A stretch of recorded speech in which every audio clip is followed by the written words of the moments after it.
Itimel. Ito nakahukay na si Andy. Nakabasta na yung pagpapadira, no. Ayan na ang mga materyales, so. Buka naman dito. Ano sabi sa akin? Ito, siguro mga 1 week or 2 weeks, medyo nahirapan siyang maghukay dahil as usual, ay yung mga batong yun ang nasa ilalim. Kaya natagalan siyang maghukay. Talaga lang, madudumihan yung bahay. Saka na tayo maglinis pagkatapos ng pader. Yung hukay na yon para sa Poso Negro yon. Ayun ang materyales.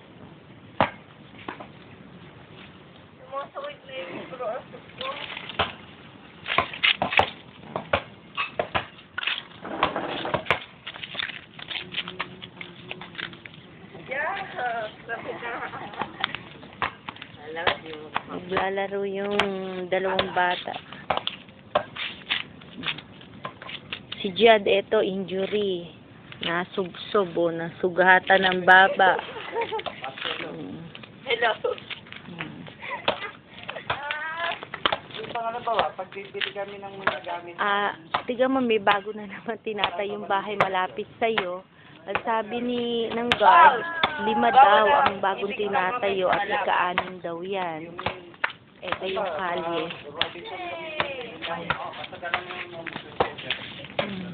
Nakakatuwa, naging kaibigan namin yung mamang gwardiya. Ang sabi niya sa amin, pag may halaman ka na, siya daw ang magbibilig. Napakabait niya.